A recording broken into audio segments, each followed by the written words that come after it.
श्री गणेशाय नमः। श्री जानकी वल्लभो विजयते। आइए भक्तों, श्री रामचरितमानस का 5वां अध्याय सुंदरकांड आरंभ करें। श्लोक। शांतं शाश्वतं प्रमेयमनघं निर्वाण शांति प्रदं ब्रह्मा शंभु फणीन्द्र सेव्यमनिशं वेदांत वेद्यं विभुं रामाख्यं जगदीश्वरं सुरगुरुं माया मनुष्यं हरिं वंदेहं करुणाकरं रघुवरं भूपाल चूड़ामणिं। शांत, सनातन, अप्रमेय यानी प्राणों से परे, निष्पाप, मोक्ष रूप, परम शांति देने वाले ब्रह्मा, शंभु और शेष जी से निरंतर सेवित, वेदांत के द्वारा जानने योग्य, सर्वव्यापक, देवताओं में सबसे बड़े, माया से मनुष्य रूप में दिखने वाले, समस्त पापों को हरने वाले, करुणा की खान, रघुकुल में श्रेष्ठ तथा राजाओं के शिरोमणि राम कहलाने वाले जगदीश्वर की मैं वंदना करता हूं। नान्या स्पृहा रघुपते हृदये स्मदीये सत्यं वदामि च भवान् खिलान्तरात्मा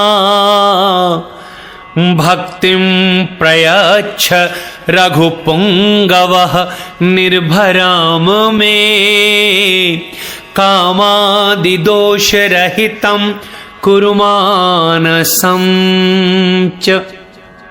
हे रघुनाथ जी, मैं सत्य कहता हूं और फिर आप सबके अंतर आत्मा ही हैं, सब जानते ही हैं कि मेरे हृदय में दूसरी कोई इच्छा नहीं।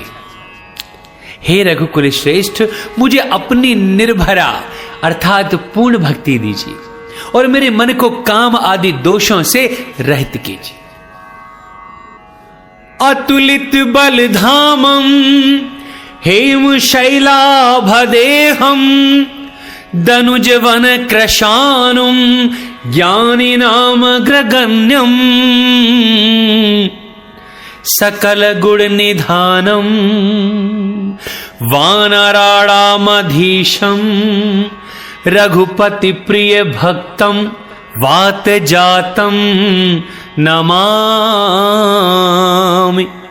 अतुल बल के धाम, सोने के पर्वत के समान कांति युक्त शरीर वाले, दैत्य रूपी वन को ध्वंस करने के लिए अग्नि रूप, ज्ञानियों में अग्रगण्य, संपूर्ण गुणों के निधान, वानरों के स्वामी श्री रघुनाथ जी के प्रिय भक्त पवन पुत्र श्री हनुमान जी को मैं प्रणाम करता हूं।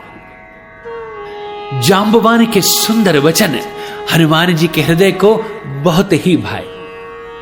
वे बोले, हे भाई, तुम लोग दुख सहकर, कंदमूल फल खाकर तब तक मेरी राह देखना जब तक मैं सीता जी को देखकर लौटना हूं।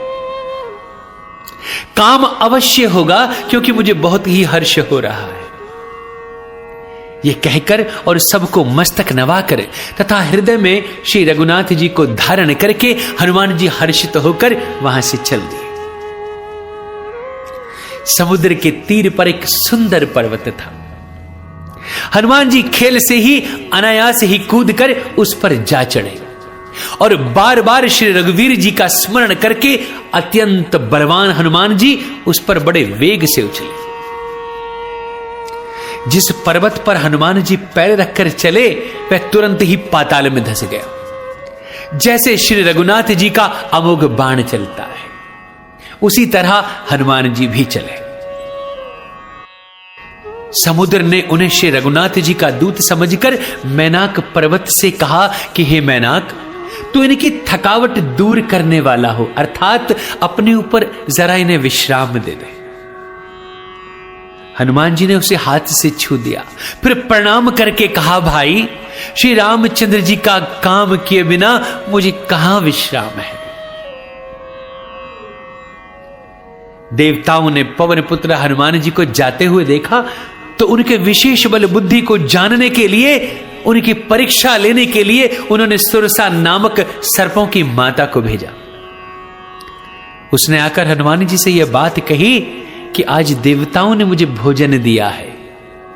यह वचन सुनकर पवन कुमार हनुमान जी ने कहा, श्री राम जी का कार्य करके मैं लौट आऊं और सीता जी की खबर जरा प्रभु को सुना दूं, तब मैं आकर तुम्हारे मुंह में खुद ही घुस जाऊंगा, तब तुम मुझे खा लेना। हे माता, मैं सत्य कहता हूं, अभी मुझे जाने दो। जब किसी भी उपाय से उसने जाने नहीं दिया, तब हनुमान जी ने कहा, तो फिर मुझे खा ही लो। कि जो जन भरी ते ही बदनु पसारा, कपितनु कीन दुगुन विस्तारा। उसने योजन भर यानी 4 कोस में मुंह फैला लिया। तब हनुमान जी ने अपने शरीर को उससे दूना बढ़ा लिया।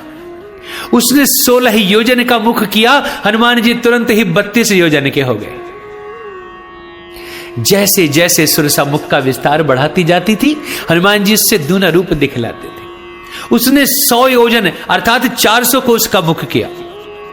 तब हनुमान जी ने बहुत ही छोटा रूप धारण कर लिया और वे उसके मुंह में घुसकर तुरंत फिर बाहर निकल आए और उसे सिर निवाकर विदा मांगने लगे। तब उसने कहा कि हे हनुमान, मैंने तुम्हारे बुद्धि और बल का भेद पा लिया है, जिसके लिए देवताओं ने मुझे यहां भेजा था। राम काज सब करिहु, तुम बल बुद्धि निधान। आशीष देई गई सो हर्ष चले हनुमान। तुम रामचंद्र जी का सब कार्य करोगे क्योंकि तुम बल बुद्धि के भंडार हो, यह आशीर्वाद देकर वह चली गई। तब हनुमान जी अधिक हर्षित होकर वहां से चले। समुद्र में एक राक्षसी रहती थी। वह माया करके आकाश में उड़ते हुए पक्षियों को पकड़ लेती थी। आकाश में जो जीव जंतु उड़ा करते थे, वे जल में उनकी परछाई देखकर उस परछाई को पकड़ लेती थी, जिससे वे उड़ नहीं सकते थे और जल में गिर पड़ते थे। इस प्रकार वे सदा आकाश में उड़ने वाले जीवों को खाया करते थे। उसने वही छल हनुमान जी से भी किया। हनुमान जी ने तुरंत ही उसका कपट पहचान लिया। तब पवन पुत्र धीर बुद्धि वीर हनुमान जी उसको मारकर समुद्र के पार गए। वहां जाकर उन्होंने वन की शोभा देखी। मधु के लोभ से भंवरे गुंजार कर रहे थे। अनेकों प्रकार के वृक्ष फल फूल से शोभित हैं। पक्षी और पशुओं के समूह को देखकर तो वे मन में बहुत ही प्रसन्न हुए। सामने एक विशाल पर्वत देखकर हनुमान जी भय त्याग कर उस पर दौड़कर जा चढ़े।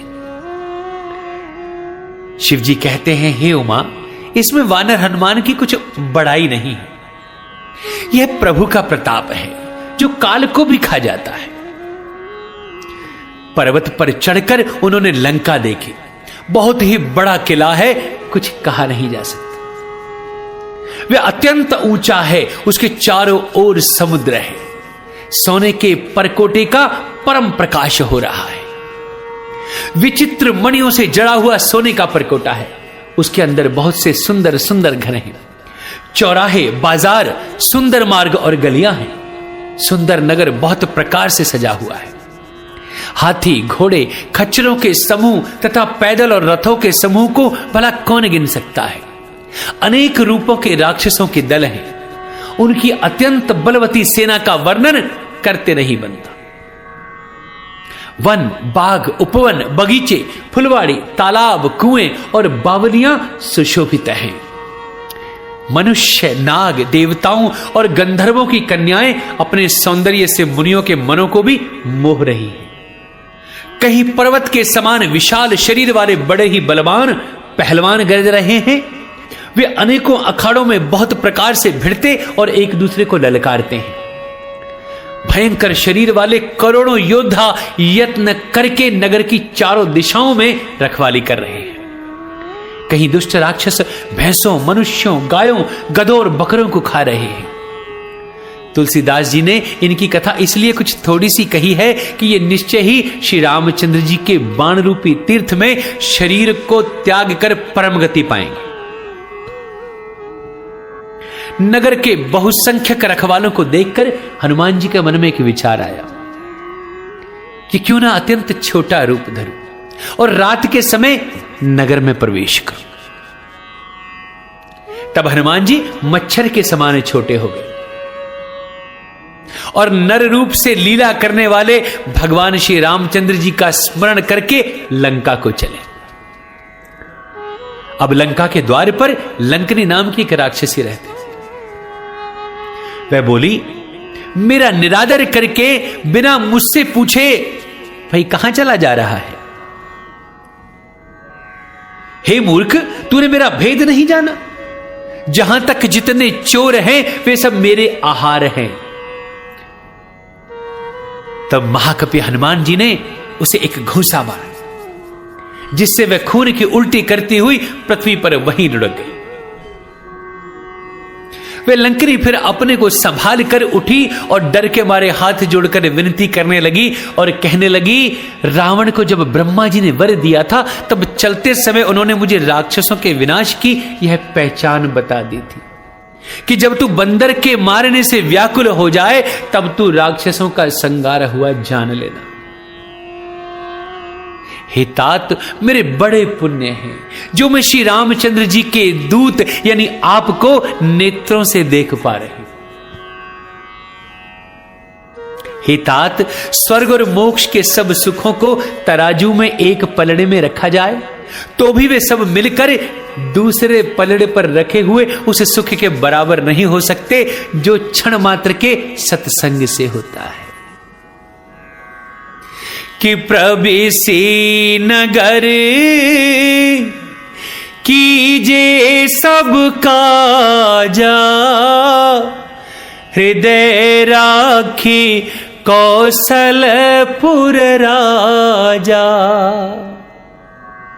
अयोध्यापुरी के राजा श्री रघुनाथ जी को हृदय में रखे हुए नगर में प्रवेश करके सब काम कीजिए प्रभु।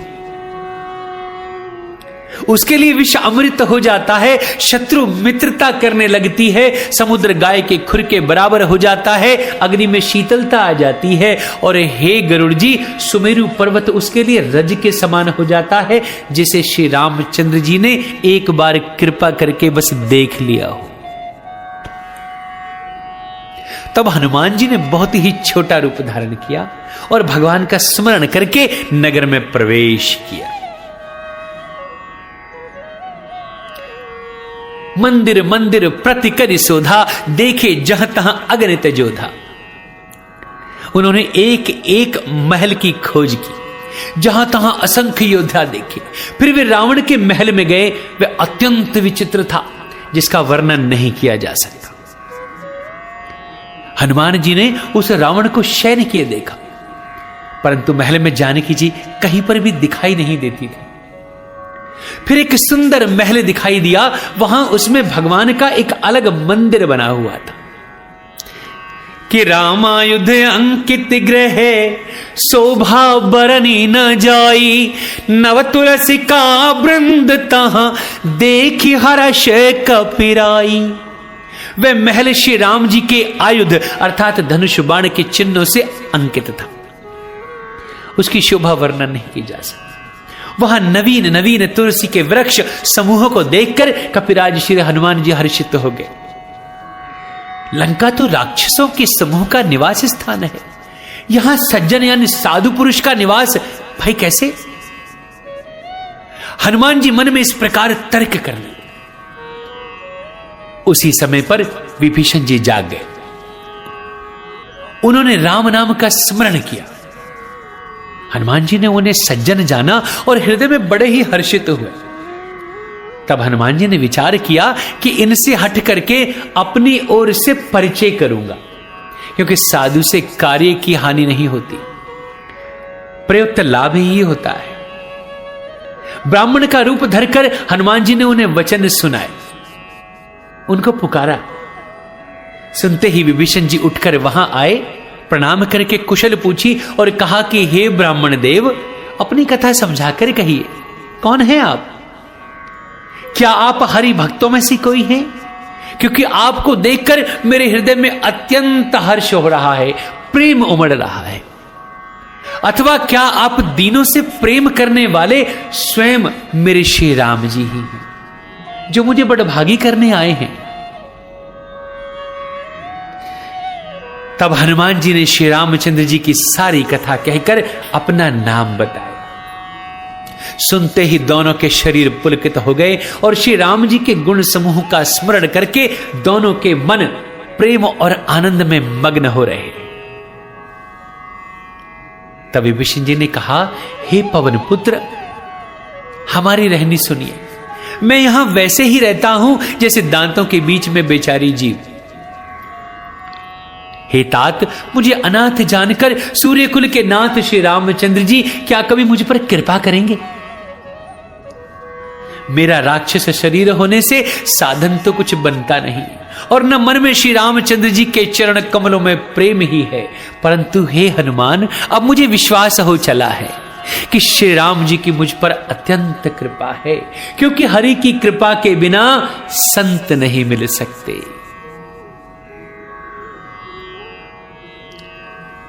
कि जो रघुबीर अनुग्रह कीना, तो तुम मोहि दरस हटि दीना। जब रघुबीर जी ने कृपा की है, तभी तो आपने मुझे हट करके अपनी ओर से दर्शन दिया। तब हनुमान जी ने कहा, हे विभीषण जी, सुनिए, प्रभु की यही रीति है कि वे सेवक पर सदा ही प्रेम किया करते हैं। तब हनुमान जी ने कहा कि कहूं कवन में परम कुलीना, कपि चंचल सबहि विधिहीना। प्रातले जो नाम हमारा, तेहि दिन ताहि न मिले आहारा। भला कहिए, मैं ही कौन बड़ा कुलीन हूं? जाति का चंचल वानर हूं और सब प्रकार से नीच हूं। प्रातःकाल जो बंदरों का नाम ले ले तो उस दिन उसे भोजन भी नहीं मिलता। हे सखा, सुनिए, मैं तो ऐसा आदम हूं, पर श्री रामचंद्र जी ने मुझ पर भी कृपा की है। भगवान के गुणों का स्मरण करके हनुमान जी के दोनों नेत्रों में प्रेमाश्रुओं का जल भराया। जो जानते हुए भी ऐसे स्वामी श्री रघुनाथ जी को भुलाकर विषयों के पीछे भटकते फिरते हैं, वे दुखी भला क्यों नहीं रहेंगे? इस प्रकार श्री राम जी के गुण समूह को कहते हुए उन्होंने अनिर्वचनीय अर्थात परम शांति प्राप्त की। फिर विभीषण ने श्री जानकी जी जहां जिस प्रकार लंका में रहती थी, वे सारी कथा हनुमान जी से कही। तब हनुमान जी ने कहा, हे भाई सुनो, मैं जानकी माता को देखना चाहता हूं। तब विभीषण ने माता के दर्शन की सब युक्तियां कह सुनाई। तब हनुमान जी विदा लेकर वहां से चले गए। फिर वही पहले का मसक सरीखा अर्थात बहुत सूक्ष्म रूप धरकर वहां गए जहां अशोक वाटिका में मां सीता जी रहती थी। सीता जी को देखकर हनुमान जी ने उन्हें मन ही मन बहुत ही प्रणाम किया। उन्हें बैठे ही बैठे रात्रि के चारों पहर बीत गए। शरीर दुबला हो गया है, सिर पर जटाओं की एक वेणी अर्थात लट है। हृदय में श्री रघुनाथ जी के गुण समूहों का बस स्मरण करती रहती। श्री जानकी जी नेत्रों को अपने चरणों में लगाए हुए हैं और मन श्री राम जी के चरण कमलों में लीन है। जानकी जी को दीन दुखी देखकर पवन पुत्र हनुमान जी बहुत ही दुख मना रहे हैं। हनुमान जी वृक्ष के पत्तों में छिप रहे हैं और विचार कर रहे हैं कि हे भाई, मैं क्या करूं, इनका दुख कैसे दूर करूं। उसी समय बहुत सी स्त्रियों को साथ लिए सज धज कर रावण वहां आ गया। उस दुष्ट ने सीता जी को बहुत प्रकार से समझाया, साम दान भय और भेद दिखलाया। रावण ने कहा, हे सुमुखी, हे सयानी, सुनो, मंदोदरी आदि सब रानियों को मैं तुम्हारी दासी बना दूंगा, यह मेरा प्रण है। तुम एक बार बस मेरी ओर देखो तो सही। अपने परम स्नेही कौशलाधीश श्री रामचंद्र जी का स्मरण करके जानकी जी तिनके की आड़ लेकर कहने लगी, हे दशमुख, सुन, जुगनू के प्रकाश से कभी कमल नहीं खिल सकती है। जानकी जी फिर कहती हैं, तू अपने लिए भी ऐसा ही मन में समझ ले। अरे दुष्ट, तुझे रघुवीर के बाणों की खबर नहीं है। रे पापी, तू मुझे सूने में हर लाया है। अरे अधम निर्लज्ज, तुझे लज्जा नहीं आती। अपने को जुगनू के समान और श्री रामचंद्र जी को सूर्य के समान सुनकर और सीता जी के कठोर वचनों को सुनकर रावण तलवार निकालकर बड़े गुस्से में आकर बोला, सीता, तूने मेरा अपमान किया है। मैं तेरा सिर इस कठोर कृपाण से काट दूंगा, नहीं तो जल्दी मेरी बात मान ले। हे सुमुखी, नहीं तो जीवन से हाथ धोना पड़ेगा। तब सीता जी ने कहा, हे दशग्रीव, प्रभु की भुजा जो श्याम कमल की माला के समान सुंदर और हाथी की सूंड के समान पुष्ट तथा विशाल है, या तो वह भुजा ही मेरे कंठ में पड़ेगी या तेरी भयानक तलवार ही। रेशट, सुन, यही मेरा सच्चा प्रण है। सीता जी ने कहा, हे चंद्रहास तलवार, श्री रघुनाथ जी के विरह की अग्नि से उत्पन्न मेरी बड़ी भारी जलन को तू हर ले। हे तलवार, तू शीतल, तीव्र और श्रेष्ठ धारा बहाती है, अर्थात तेरी धारा ठंडी और तेज है। तू मेरे दुख के बोझ को हर ले। सीता जी के वचन सुनते ही मैं मारने दौड़ा। तब मैं दानव की पुत्री मंदोदरी ने नीति कहकर उसे समझाया। तब रावण ने सब राक्षसियों को बुलाकर कहा कि जाकर सीता को बहुत प्रकार से भय दिखलाओ। यदि महीने भर में यह कहा न माने तो मैं इसे तलवार निकालकर मार डालूं। यों कहकर रावण घर चला गया। यहां राक्षसियों के समूह बहुत से बुरे रूप धरकर सीता जी को भय दिखला रही है। उनमें एक त्रिजटा नामक राक्षसी थी। उसके श्री रामचंद्र जी के चरणों में बहुत अधिक प्रीति थी और वह विवेक ज्ञान में निपुण थी। उसने सबों को बुलाकर अपना एक स्वप्न सुनाया और कहा, सीता जी की सेवा करके अपना कल्याण कर लो। मैंने रात सपने में देखा कि एक बंदर ने लंका जला दी है, राक्षसों की सारी सेना मार डाली गई है, रावण नंगा है और गधे पर सवार है, उसके सिर मुंडे हुए हैं और 20 भुजाएं कटी हुई हैं। इस प्रकार से वह दक्षिण दिशा की ओर जा रहा है और मानो लंका विभीषण ने पाई है। नगर में श्री रामचंद्र जी की दुहाई मच गई है। तब प्रभु ने सीता जी को बुला भेजा। मैं पुकार कर निश्चय के साथ कहती हूं कि यह स्वप्न 4 दिनों बाद सत्य होकर रहेगा। उसके वचन सुनकर वे सब राक्षसियां डर गईं और जानकी जी के चरणों में गिर पड़ी और उसके बाद वे सब जहां तहां चले गए। सीता जी मन में सोच करने लगी कि 1 महीना बीत जाने पर नीच राक्षस रावण मुझे मार डालेगा। तब सीता जी हाथ जोड़कर त्रिजटा से बोली, है माता, तुम्हारी विपत्ति की संगिनी है, जल्दी कोई ऐसा उपाय करे जिससे मैं शरीर छोड़ सकूं। विरह असह्य हो चला है, अब यह सहा नहीं जाता। काठ लाकर चिता बनाकर सजा दे, हे माता, फिर उसमें आग लगा दे। हे सयानी, तू मेरी प्रीति को सत्य कर दे। रावण की शूल के समान दुख देने वाली वाणी कानों से भला कौन सुने। सीता जी के वचन सुनकर त्रिजटा ने चरण पकड़कर उन्हें समझाया और प्रभु का प्रताप, बल और स्वयं उसको सुनाया और कहा, हे सुकुमारी, सुनो, रात्रि के समय आग नहीं मिलेगी। ऐसा कहकर वे अपने घर चले गए। सीता जी मन ही मन कहने लगी कि क्या करूं, विधाता ही विपरीत हो गया है। न आग मिलेगी न पीड़ा मिटेगी। आकाश में अंगारे प्रकट दिखाई दे रहे हैं, पर पृथ्वी पर एक भी तारा नहीं आता। चंद्रमा अग्नि में है, किंतु वह भी मानो मुझे हतभागिनी जानकर आग नहीं बरसाता। हे अशोक वृक्ष, मेरी विनती सुनो, मेरा शोक हर लो और अपना अशोक नाम सत्य कर दो। तेरे नए नए कोमल पत्ते अग्नि के समान हैं। अग्निदेव, विरह रोग का अंत मत कर, अर्थात विरह रोग को बढ़ाकर सीमा तक ना पहुंचा। सीता जी को विरह से परम व्याकुल देखकर वह क्षण हनुमान जी को कल्प के समान बीत रहा है।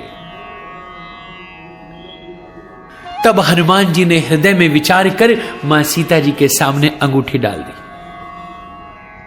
मानो अशोक ने जैसे अंगारा दे दिया। यह समझकर सीता जी ने हर्षित होकर उठकर उसे हाथ में ले लिया।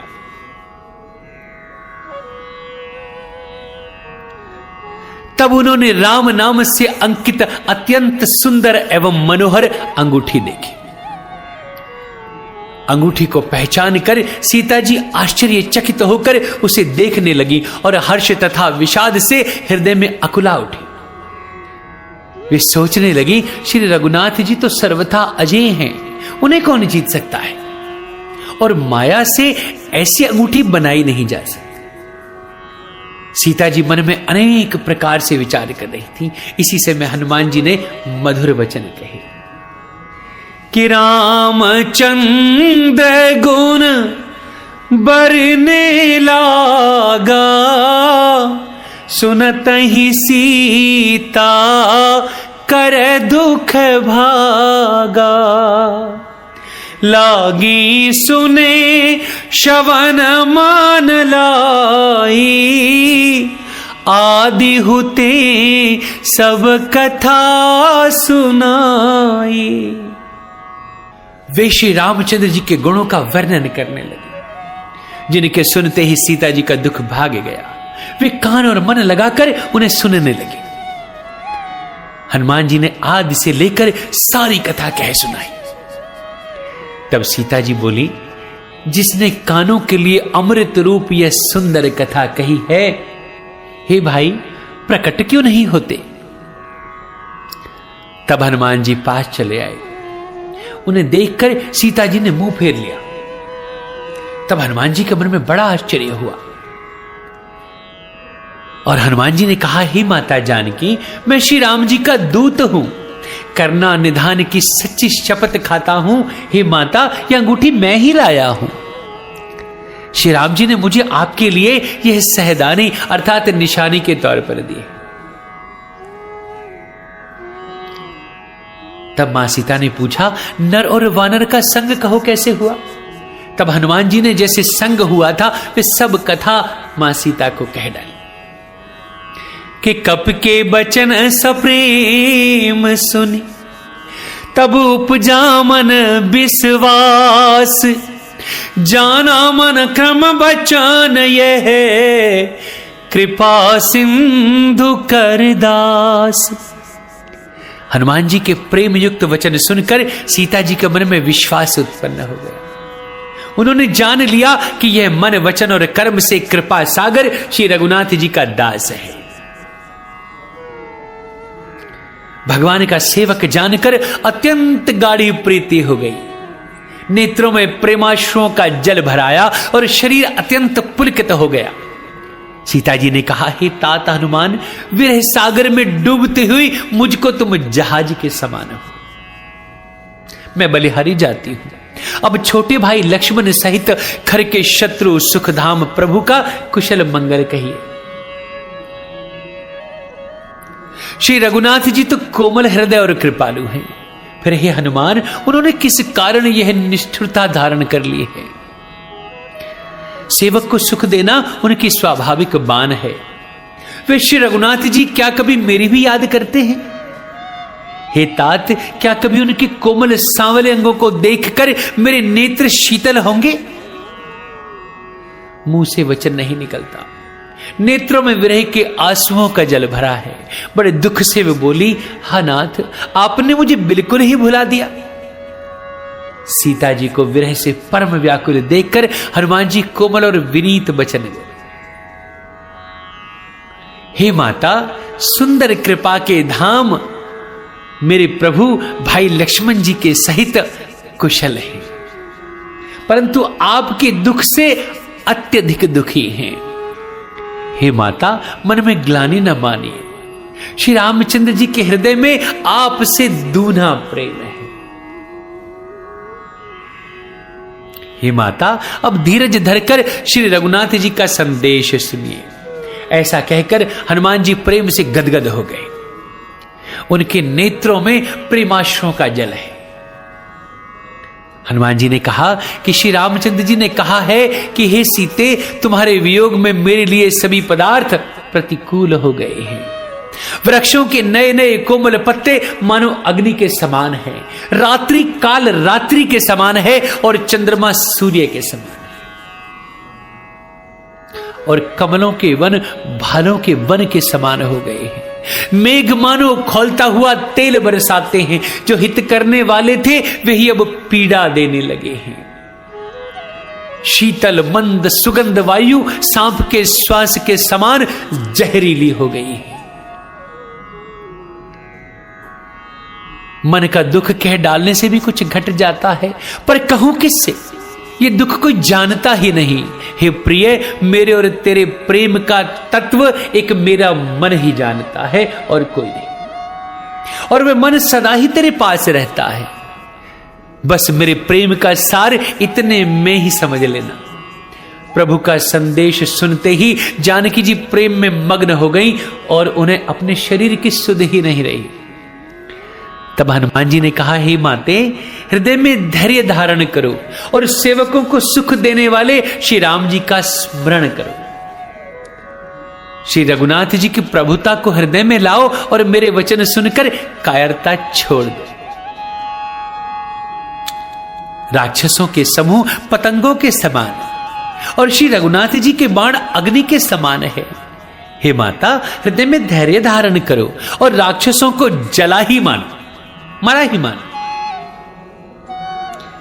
श्री रामचंद्र जी ने यदि खबर पाई होती तो वे विलंब नहीं करते कि जो रघुबीर होती सुधि पाई, करते नहीं विलंब रघुराई।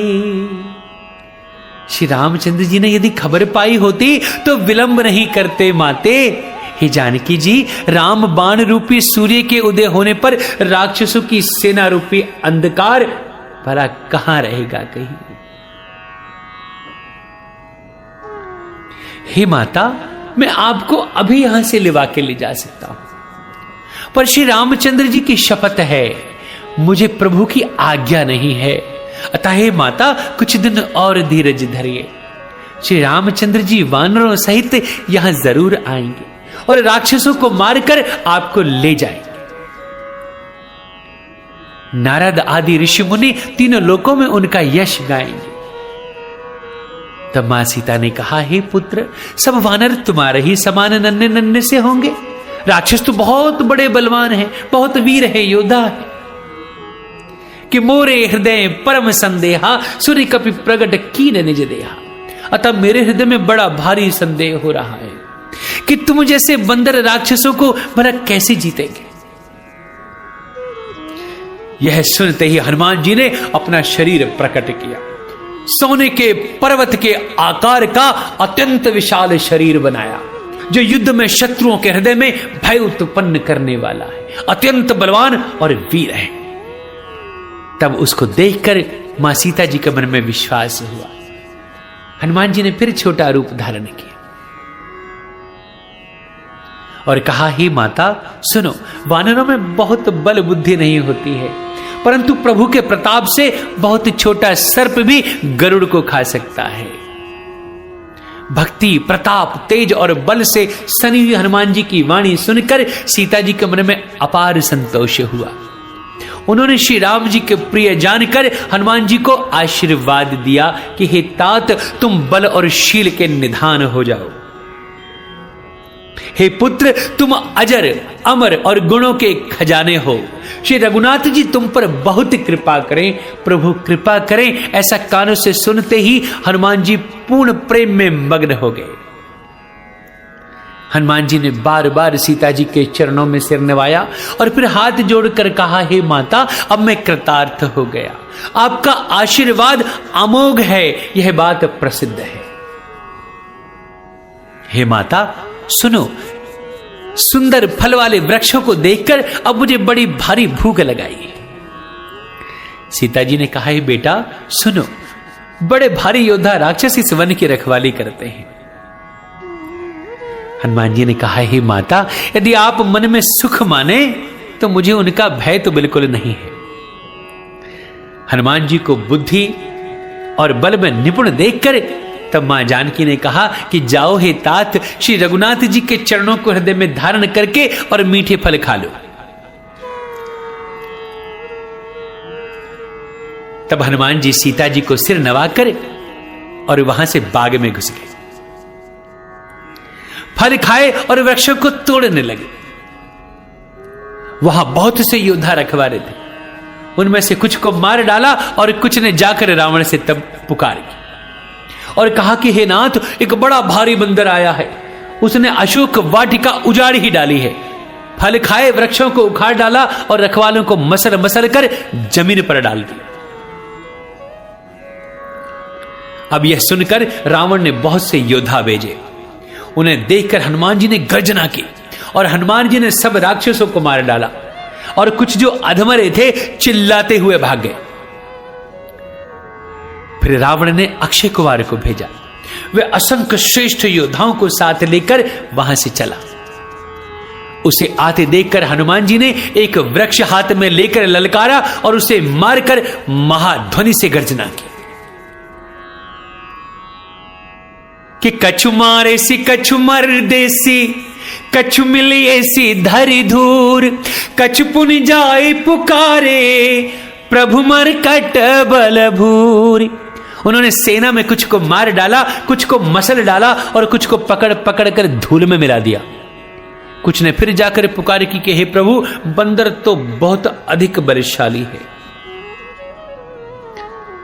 पुत्र का वध सुनकर रावण क्रोधित हो उठा और उसने अपने जेठे पुत्र मेघनाद को भेजा और उससे कहा कि हे पुत्र, मारना नहीं, उसे बांध लाना, उस बंदर को देखा जाए कि कहां का है।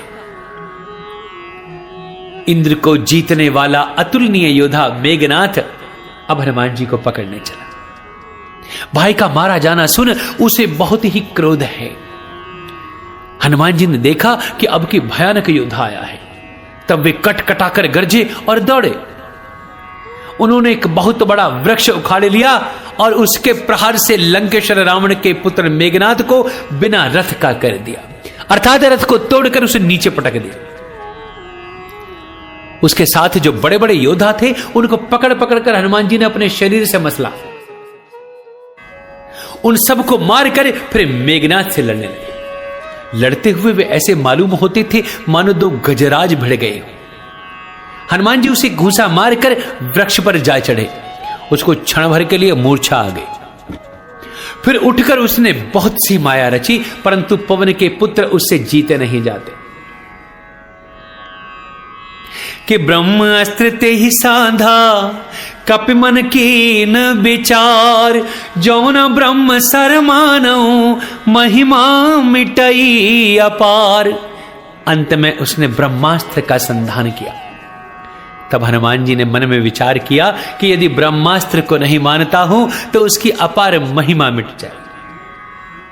उसने हनुमान जी को ब्रह्म बाण मारा, जिसके लगते ही वृक्ष से नीचे गिर पड़े, परंतु गिरते समय भी उन्होंने बहुत सी सेना मार डाली। जब उसने देखा कि हनुमान जी मूर्छित हो गए हैं, तब वे उनको नागपाश से बांध कर ले आया। भगवान शिव कहते हैं, हे भवानी सुनो, जिनका नाम जप कर ज्ञानी मनुष्य संसार के बंधन को काट डालते हैं, उनका दूत कहीं बंधन में आ सकता है? किंतु प्रभु के कार्य के लिए हनुमान जी ने स्वयं अपने को बंधा लिया। बंदर का बांधा जाना सुनकर राक्षस दौड़े और कौतुक के लिए सब सभा में आए। हनुमान जी ने जाकर रावण की सभा देखी, उसकी अत्यंत प्रभुता कुछ कही नहीं जाती। देवता और दिक्पाल हाथ जोड़े बड़ी नम्रता के साथ भयभीत हुए सब रावण की भौं ताक रहे हैं। उसका प्रताप देखकर भी हनुमान जी के मन में जरा भी डर नहीं है। वे ऐसे निशंक खड़े रहे जैसे सर्पों के समूह में गरुड़ निशंक अर्थात निर्भय रहते। हनुमान जी को देखकर रावण दुर्वचन कहता हुआ खूब हंसा, फिर पुत्र का वध का स्मरण किया तो उसके हृदय में विषाद उत्पन्न हो गया। तब लंकापति रावण ने कहा, रे वानर, तू कौन है? किसके बल पर तूने वन को उजाड़ कर नष्ट कर डाला? क्या तूने कभी मुझे अर्थात मेरा नाम और यश कानों से नहीं सुना? रे शठ, मैं तुझे अत्यंत निडर देख रहा हूं। तूने किस अपराध से राक्षसों को मारा? रे मूर्ख, बता, क्या तुझे प्राण जाने का भय नहीं है? तब हनुमान जी ने कहा, हे रावण, सुन, जिनका बल पाकर माया संपूर्ण ब्रह्मांडों के समूह की रचना करती है, जिनके बल से हे दशशीष ब्रह्मा विष्णु महेश सृष्टि का सृजन पालन और संहार करते हैं, जिनके बल से सहस्त्र मुख वाले शेष जी पर्वत और वन सहित समस्त ब्रह्मांड को सिर पर धारण करते हैं, जो देवताओं की रक्षा के लिए नाना प्रकार की देह धारण करते हैं, और जो तुम्हारे जैसे मूर्खों को शिक्षा देने वाले हैं, जिन्होंने शिव जी के कठोर धनुष को तोड़ डाला और उसी के साथ राजाओं के समूह का गर्व चूर्ण कर दिया, जिन्होंने खर दूषण तृष्णा और बाली को मार डाला, जो सबके सब अतुलनीय बलवान थे, जिनके लेश मात्र बल से तुमने समस्त चराचर जगत को जीत लिया, और जिनकी प्रिय पत्नी को तुम चोरी से हर लाए हो, मैं उन्हीं का दूत हूं। मैं तुम्हारी प्रभुता खूब जानता हूं।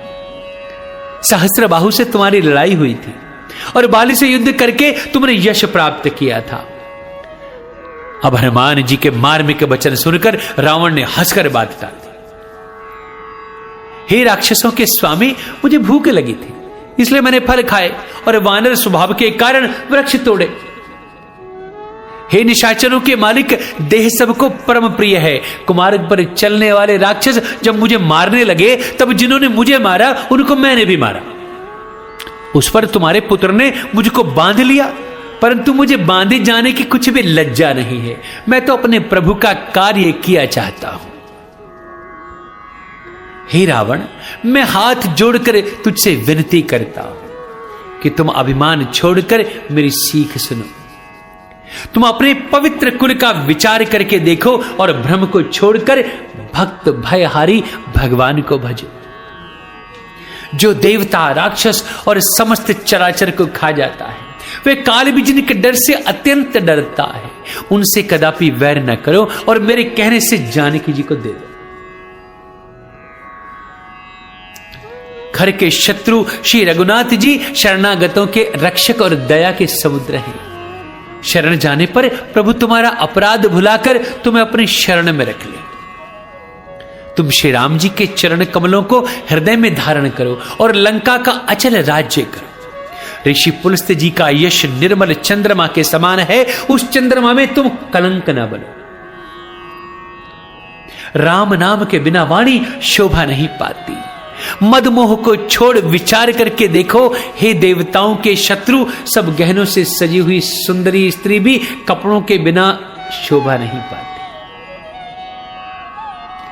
और राम विमुख पुरुष की संपत्ति और प्रभुता रही हुई भी चली जाती है, और उसका पाना न पाने के समान है। जिन नदियों के मूल में कोई जल स्तोत्र नहीं है, अर्थात जिन्हें केवल बरसात का ही आसरा है, वे वर्षा बीत जाने पर फिर तुरंत ही सूख जाती है।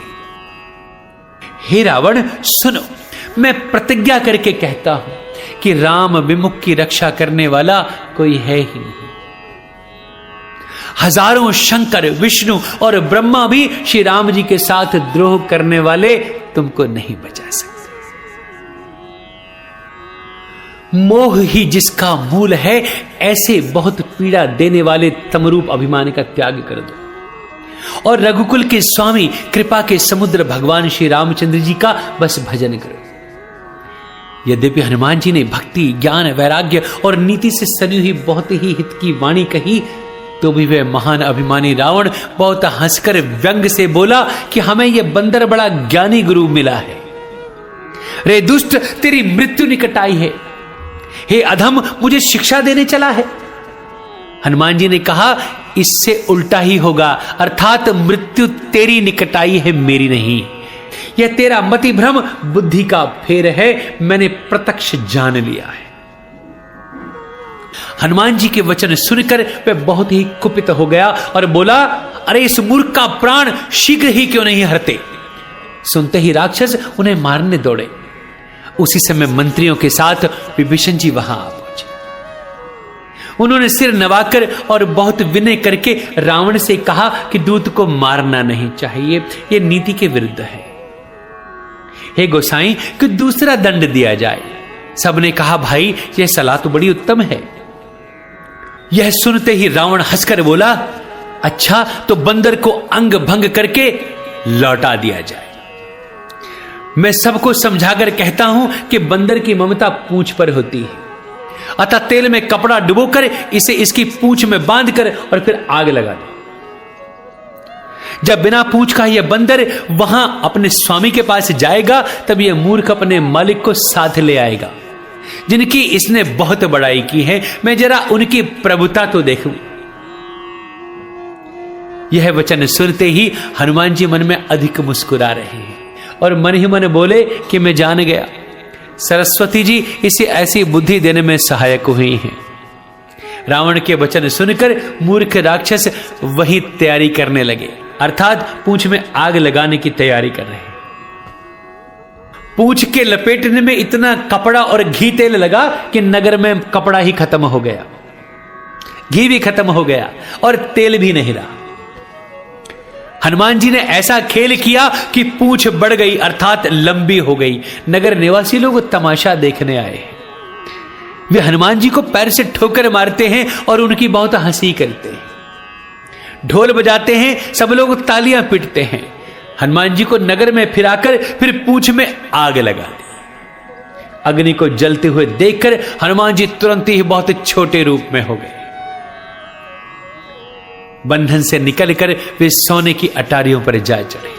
उनको देखकर राक्षसों की स्त्रियां भयभीत होकर भाग रही हैं। उस समय भगवान की प्रेरणा से 49 पवन चले, अर्थात 49 प्रकार की हवा बह रही है।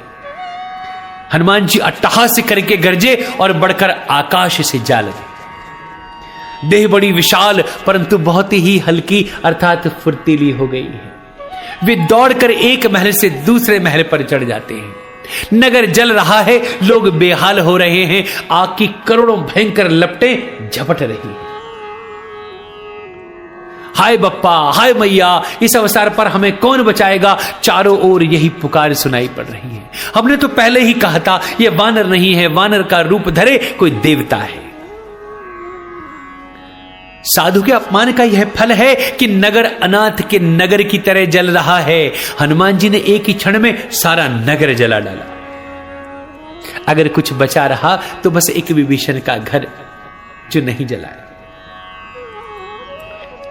भगवान शिव कहते हैं, पार्वती जिन्होंने अग्नि को बनाया, हनुमान जी उन्हीं के दूत हैं, इसी कारण से वे अग्नि से जले नहीं। हनुमान जी ने उलट पलट कर सारी लंका जला दी और फिर समुद्र में जाकर कूद गए। कि पूंछ बुझाई खोई श्रम, धरि लघु रूप बहोरी, जनक सुता के आगे ठाड़ भयऊ कर जोरी। पूंछ बुझाकर थकावट दूर करके और फिर छोटा सा रूप धारण कर हनुमान जी श्री जानकी जी के सामने हाथ जोड़कर जा खड़े हुए और कहा कि हे माता, अब मुझे कोई निशानी दे दीजिए। जैसे श्री रघुनाथ जी ने मुझे दिया था, वैसे अब आप भी मुझे कुछ दे दीजिए।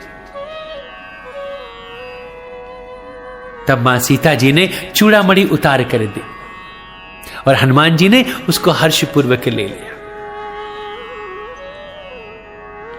और मां सीता ने कहा कि कहे हुतात अस मोर प्रणामा, सब प्रकार प्रभु पूरन कामा।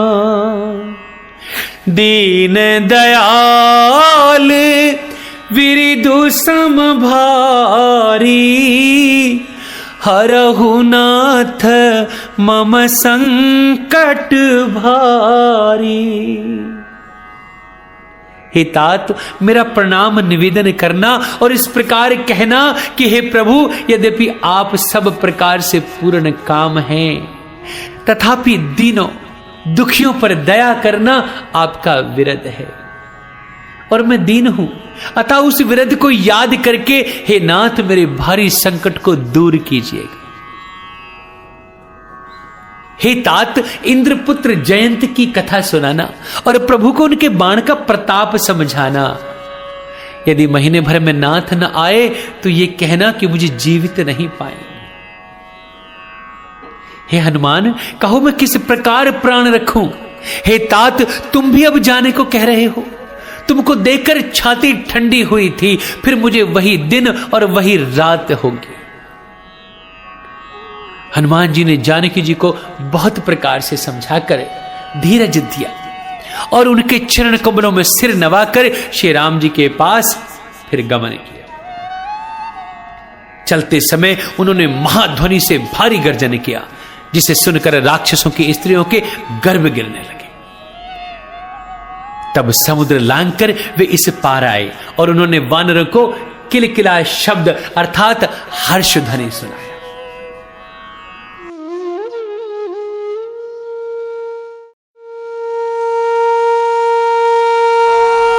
तब समुद्र लांघकर वे इस पार आए और उन्होंने वानरों को किलकिला शब्द अर्थात हर्ष ध्वनि सुनाया। हनुमान जी को देखकर सब हर्षित हो गए और तब वानरों ने अपना नया जन्म समझा। हनुमान जी का मुख प्रसन्न है और शरीर में तेज विराजमान है, जिससे उन्होंने समझ लिया कि ये श्री रामचंद्र जी का कार्य करके ही आए। सब हनुमान जी से जाकर मिले और बहुत ही सुखी हुए, जैसे तड़पती हुई मछली को जल मिल गया हो। सब हर्षित होकर नए नए इतिहास वृतांत पूछ रहे हैं और पूछते पूछते श्री रघुनाथ जी के पास चले।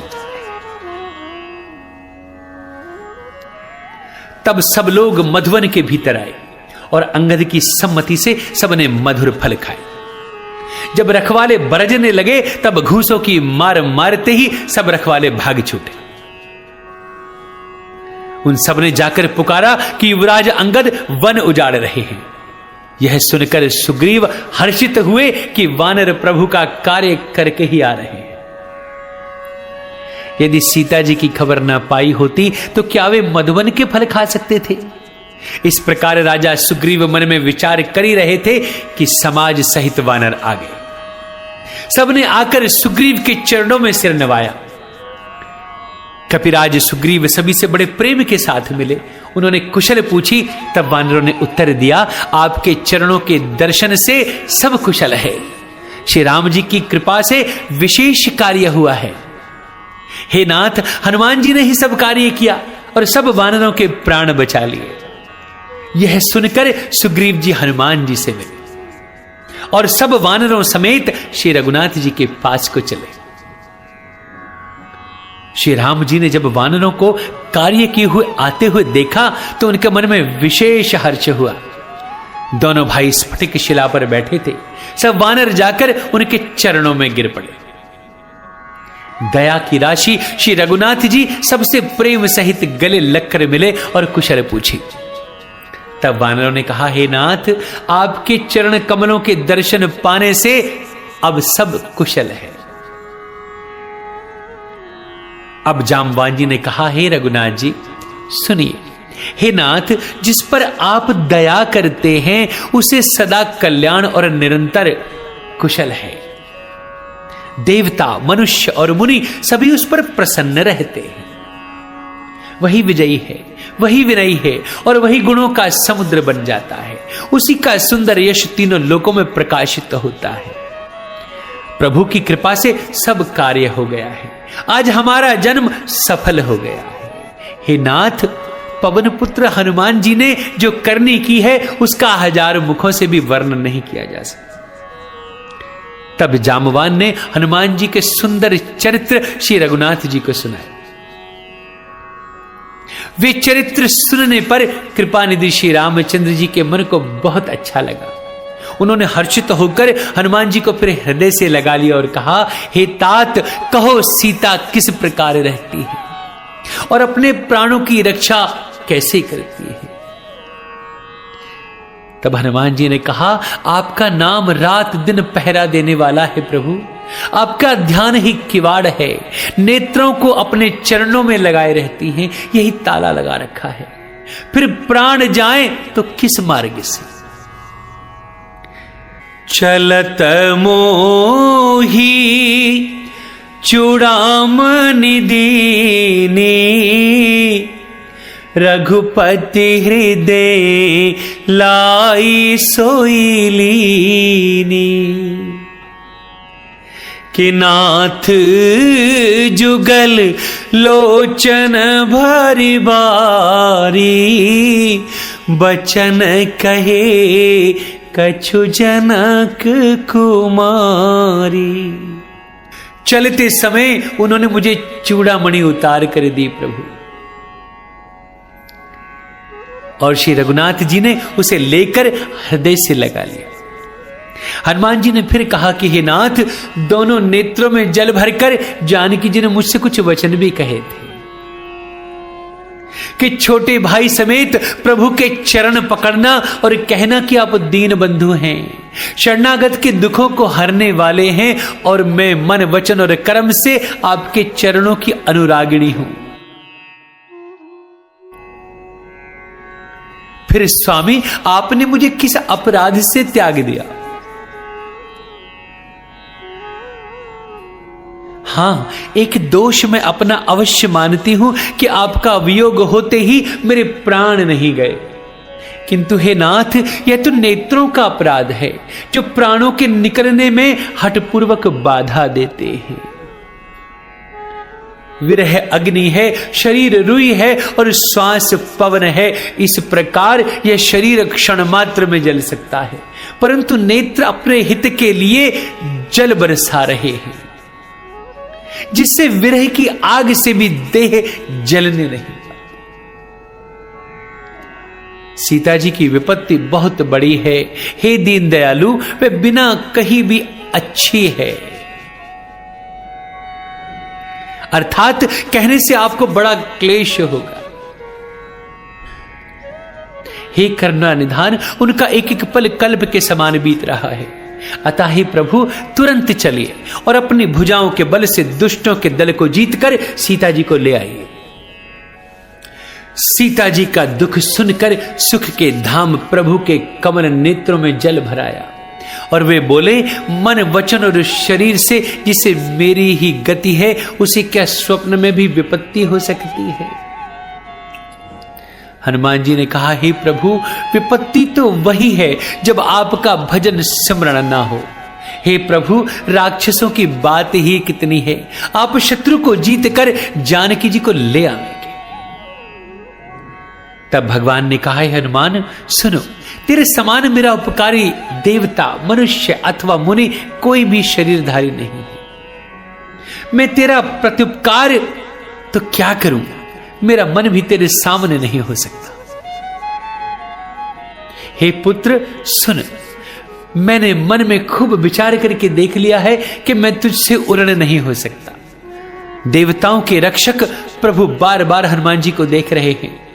नेत्रों में प्रेमाश्रुओं का जल भरा है और शरीर अत्यंत पुलकित हो रहा है।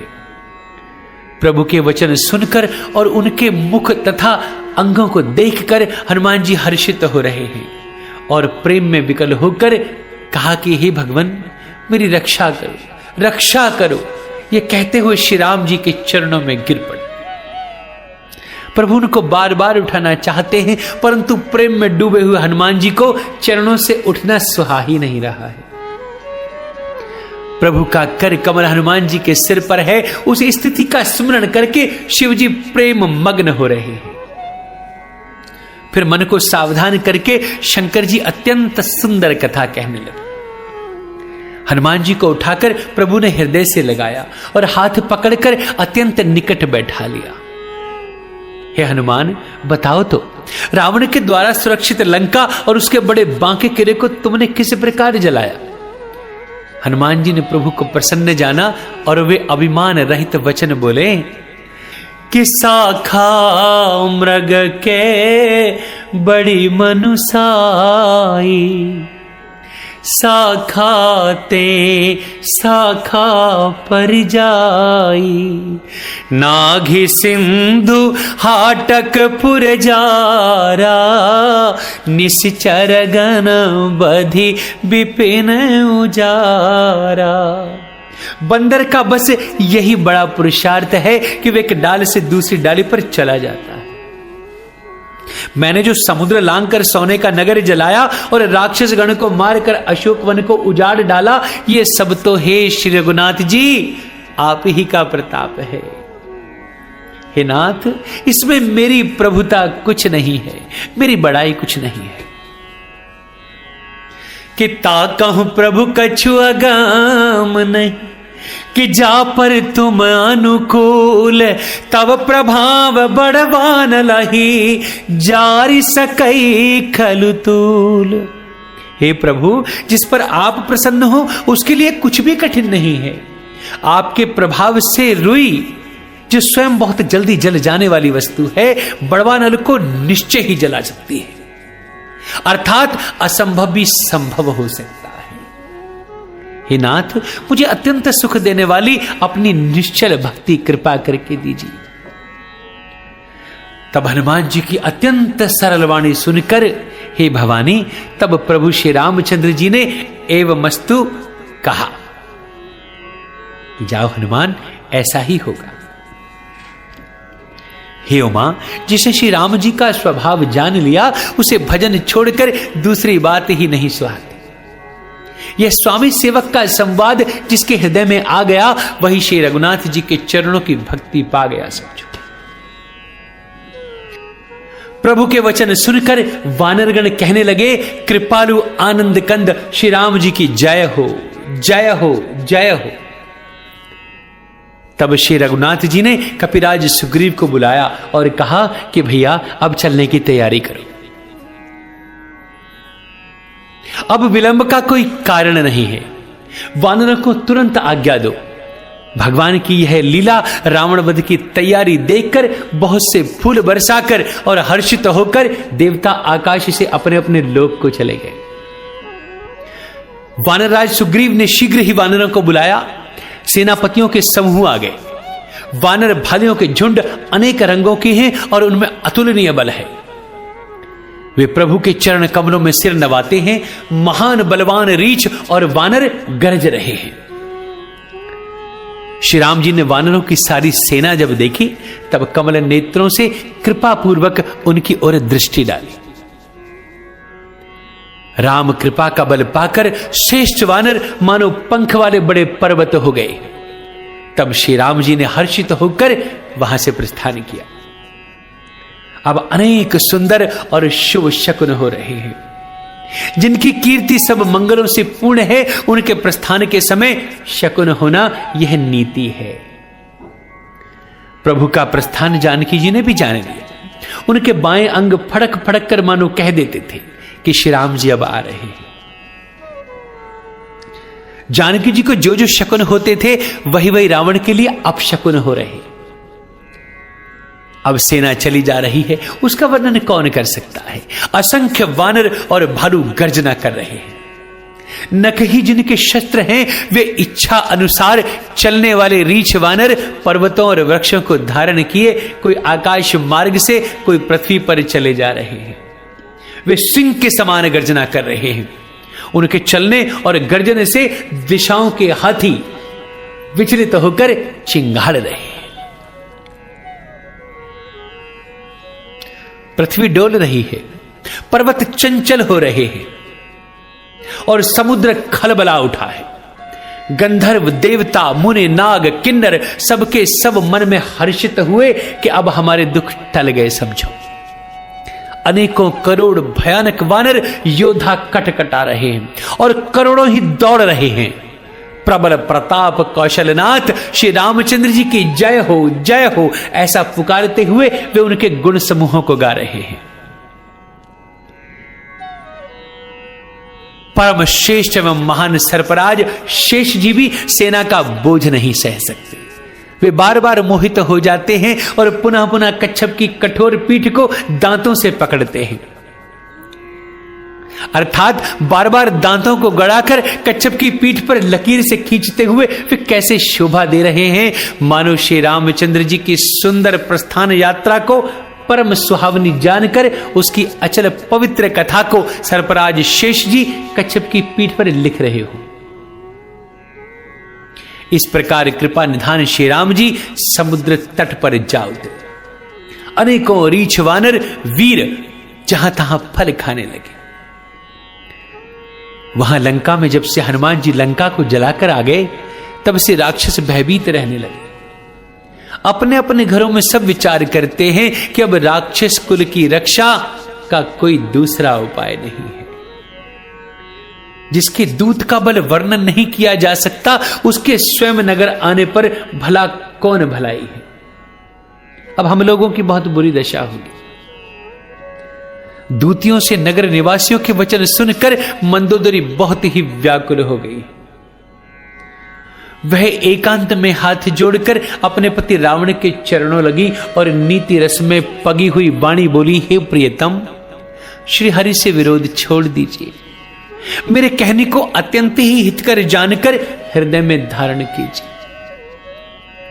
जिनके दूत की करने का विचार करते ही राक्षसों की स्त्रियों के गर्भ गिर जाते हैं, हे प्यारे स्वामी, यदि भला चाहते हो तो अपने मंत्री को बुलाकर उसके साथ उनकी स्त्री को भेज दीजिए।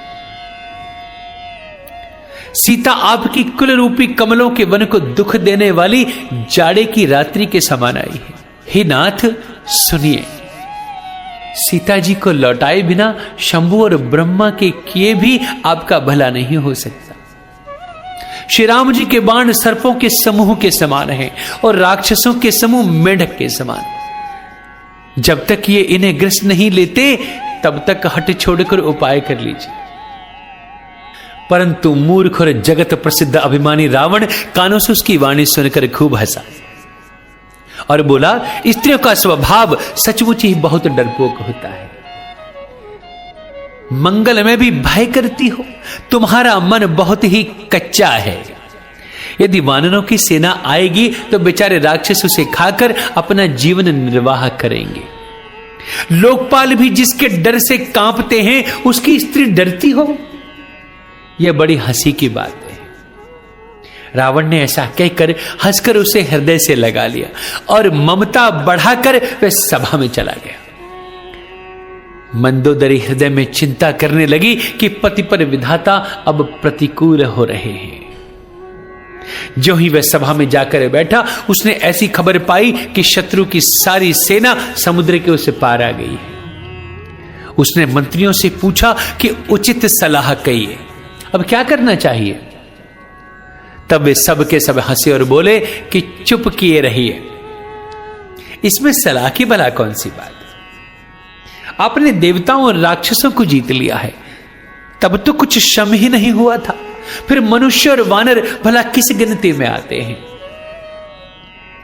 मंत्री, वैद्य और गुरु, ये तीन यदि अप्रसन्नता के भय या लाभ की आशा से हित की बात न कहकर प्रिय बोलते हैं, तो राज्य, शरीर और धर्म, इन तीन का शीघ्र ही नाश समझ लीजिए। रावण के लिए भी वही सहायता आ बनी है। मंत्री उसे सुना सुनाकर स्तुति कर रहे हैं। इसी अवसर पर विभीषण जी वहां आए। उन्होंने बड़े भाई के चरणों में सिर नवाया।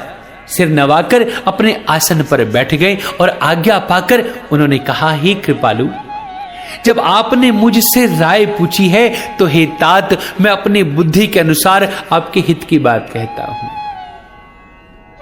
जो मनुष्य अपना कल्याण, सुंदर यश, सुबुद्धि, शुभ गति और नाना प्रकार के सुख चाहता हो, वह ही स्वामी पर स्त्री के ललाट को चौथ के चंद्रमा की तरह त्याग दे। अर्थात जैसे लोग चौथ के चंद्रमा को नहीं देखते, उसी प्रकार पर स्त्री का मुख ही न देखे। 14 भुवनों का एक ही स्वामी क्यों ना हो, वह भी जीवों से वैर करके ठहर नहीं सकता, अर्थात नष्ट हो जाता है। जो मनुष्य गुणों का समुद्र और चतुर हो, उसे चाहे थोड़ा भी लोभ क्यों ना हो तो भी कोई भला नहीं कहता। हे नाथ, काम, क्रोध, मद और लोभ ये सब नरक के रास्ते हैं। इन सब को छोड़कर श्री राम जी को भजिए, जिन्हें संत सत्पुरुष भजते हैं। हे तात, राम मनुष्यों के ही राजा नहीं, वे समस्त लोगों के स्वामी और काल के भी काल हैं। वे संपूर्ण ऐश्वर्य, यश, श्री, धर्म, वैराग्य एवं ज्ञान के भंडार भगवान हैं। वे निरामय, अजन्मा, व्यापक, अजेय, अनादि और अनंत ब्रह्म हैं भैया। उन कृपा के समुद्र भगवान ने पृथ्वी, ब्राह्मण, गौ और देवताओं का हित करने के लिए ही मनुष्य शरीर धारण किया है। हे भाई सुनिए, वे सेवकों को आनंद देने वाले, दुष्टों के समूह का नाश करने वाले और वेद तथा धर्म की रक्षा करने वाले। वैर त्याग कर उन्हें मस्तक नवाइए भैया। वे श्री रघुनाथ जी शरणागत का दुख नाश करने वाले हैं। हे नाथ, उन प्रभु को जानकी जी दे दीजिए और बिना ही कारण स्नेह करने वाले श्री राम जी को भजिए। जिसे संपूर्ण जगत से द्रोह करने का पाप लगा है, शरण जाने पर प्रभु इसका भी त्याग नहीं करते। जिनका नाम तीनों तापों को नाश करने वाला है, वे ही प्रभु मनुष्य रूप में प्रकट हुए हैं। हे रावण, हृदय में बस यह बात समझ लीजिए। हे दशशीष, मैं बार बार आपके चरणों लगता हूं और विनती करता हूं कि मान और मोह मद को त्याग कर आप कौशलपति श्री राम जी का भजन कीजिए।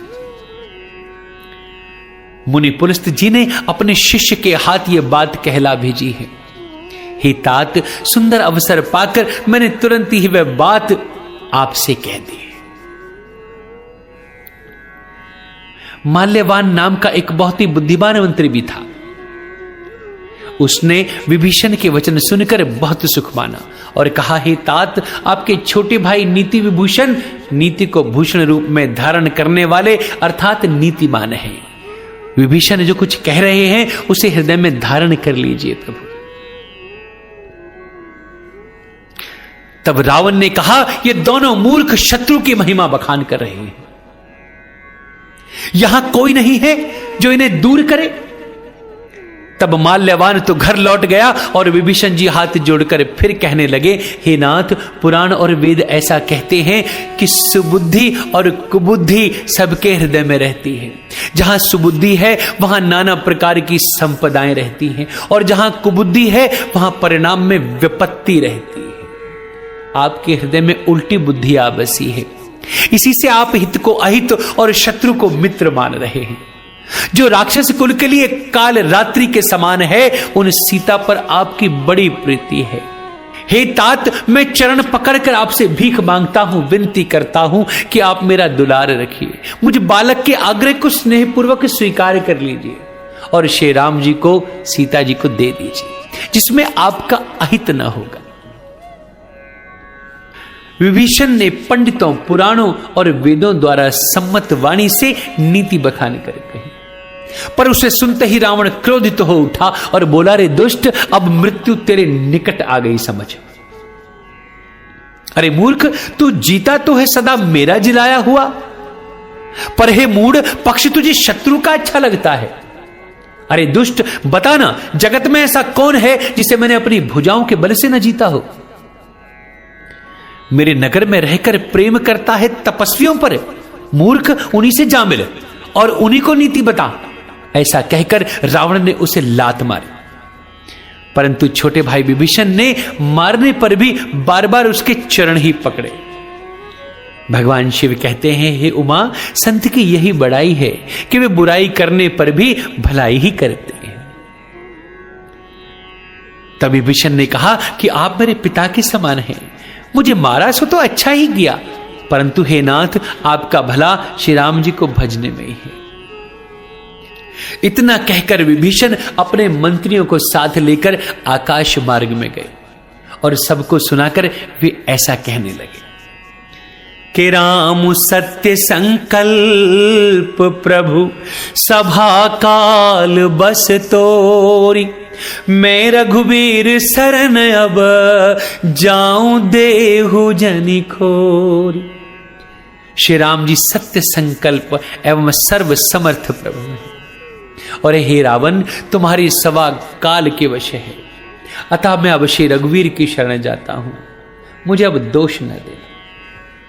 ऐसा कहकर विभीषण जी ज्यों ही चले त्यों ही सब राक्षस आयुहीन हो गए, उनकी मृत्यु निश्चित हो गई। भगवान शिव कहते हैं कि भवानी, साधु का अपमान तुरंत ही संपूर्ण कल्याण की हानि अर्थात नाश कर देता है। रावण ने जिस क्षण विभीषण को त्यागा, उसी क्षण वह अभागा वैभव ऐश्वर्य से हीन हो गया।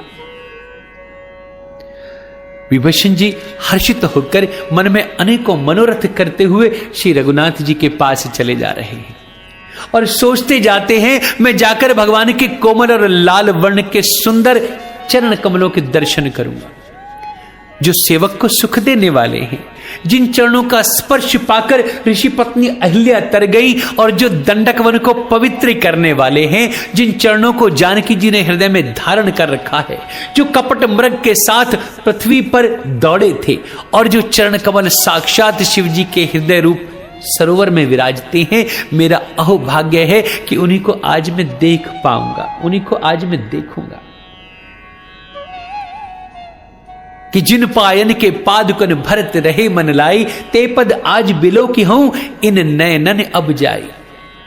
जिन चरणों की पादुकाओं में भरजी ने अपना मन लगा रखा है, आहा, आज मैं उन्हीं चरणों को अभी जाकर इन नेत्रों से देखूंगा। इस प्रकार प्रेम सहित विचार करते हुए वे शीघ्र ही समुद्र के इस पार आ गए। वानरों ने विभीषण को आते हुए देखा तो उन्होंने जाना कि शत्रु का कोई खास दूत है। उन्हें ठहराकर वे सुग्रीव के पास आए और उन सबको समाचार कह सुनाया। सुग्रीव ने श्री राम जी के पास जाकर कहा कि रघुनाथ जी सुनिए, रावण का भाई आपसे मिलने आया है। तब प्रभु श्री राम जी ने कहा, हे मित्र, तुम क्या समझते हो, अर्थात तुम्हारी क्या राय है। वानरराज सुग्रीव ने कहा, हे महाराज सुनिए, राक्षसों की माया जाने नहीं जाती। यह इच्छा अनुसार रूप बदलने वाला छली न जाने किस कारण आया है। जान पड़ता है यह मूर्ख हमारा भेद लेने आया है, इसलिए मुझे तो यही अच्छा लगता है कि इसे बांध कर रखा जाए। श्री राम जी ने कहा, हे मित्र, तुमने नीति तो अच्छी विचारी, परंतु मेरा प्रण तो है शरणागत के भय को हर लेना।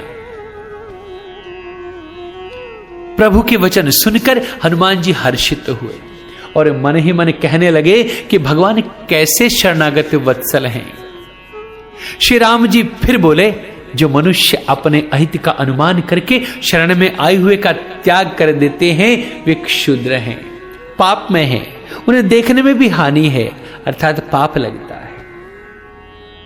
जिसे करोड़ों ब्राह्मणों की हत्या लगी हो, शरण में आने पर भी मैं उसे नहीं त्यागता। जीव ज्यों ही मेरे सम्मुख होता है त्यों ही उसके करोड़ों जन्मों के पाप नष्ट हो जाते हैं। पापी का यह सहज स्वभाव होता है कि मेरा भजन उसे कभी नहीं सुहाता। यदि वह रावण का भाई निश्चय ही दुष्ट हृदय का होता तो क्या वह मेरे सम्मुख आ सकता था। जो मनुष्य निर्मल मन का होता है वही मुझे पाता है।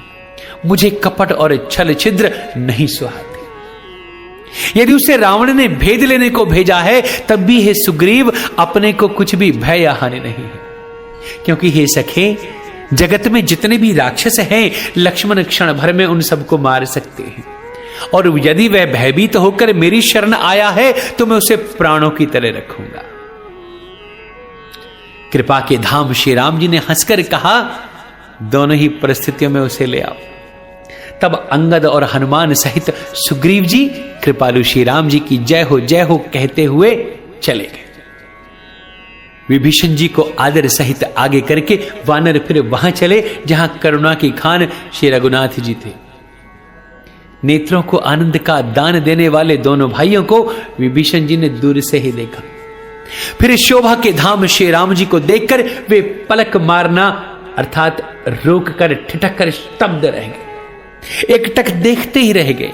भगवान की विशाल भुजाएं हैं, लाल कमल के समान नेत्र हैं और शरणागत के भय का नाश करने वाला सांवला शरीर है। सिंह के से कंधे हैं, विशाल वक्षस्थल अत्यंत शोभा दे रहा है। असंख्य कामदेवों के मन को मोहित करने वाला मुख है। भगवान के स्वरूप को देखकर विभीषण जी के नेत्रों में जल भर आया और शरीर अत्यंत पुलकित हो गया। फिर मन में धीरज धरकर उन्होंने कोमल वचन कहे, हे नाथ, मैं दशमुख रावण का भाई हूं।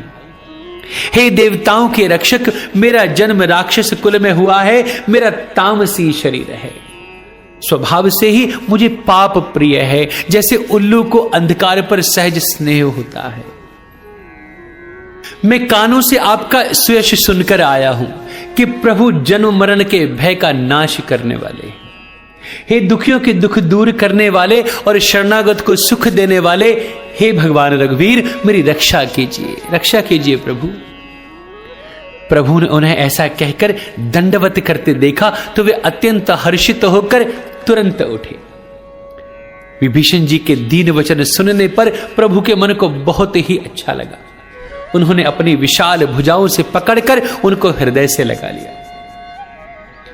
छोटे भाई लक्ष्मण जी सहित गले मिलकर उनको अपने पास बैठाकर श्री राम जी भक्ति के भय को हरने वाले वचन बोले, हे लंकेश, परिवार सहित अपनी कुशल कहिए। तुम्हारा निवास बुरी जगह पर है, दिन रात दुष्टों की मंडली में बसते हो। ऐसी दशा में हे सखे, तुम्हारा धर्म किस प्रकार निभता है? मैं तुम्हारी सब रीति जानता हूं, तुम अत्यंत नीति निपुण हो, तुम्हें अनीति नहीं सुहाती। अतः तात, नरक में रहना वरन अच्छा है, परंतु विधाता दुष्ट का संग न दे। विभीषण जी ने कहा, हे रघुनाथ जी, अब आपके चरणों का दर्शन कर कुशल से हूं, जो आपने अपना सेवक जानकर मुझ पर दया की है। तब तक जीव की कुशल नहीं और न स्वप्न में भी उसके मन को शांति है, जब तक वह शोक के घर का काम अर्थात विषय कामना को छोड़कर श्री राम जी को नहीं भजता। लोभ, मोह, मत्सर, मद और मान आदि अनेकों दुष्ट तभी तक हृदय में बसते हैं जब तक कि धनुष बाण और कमर में तरकश धारण किए हुए श्री रघुनाथ जी हृदय में नहीं बसते हैं। ममता पूर्ण अंधेरी रात है, जो राग द्वेष रूपी उल्लुओं को सुख देने वाली है।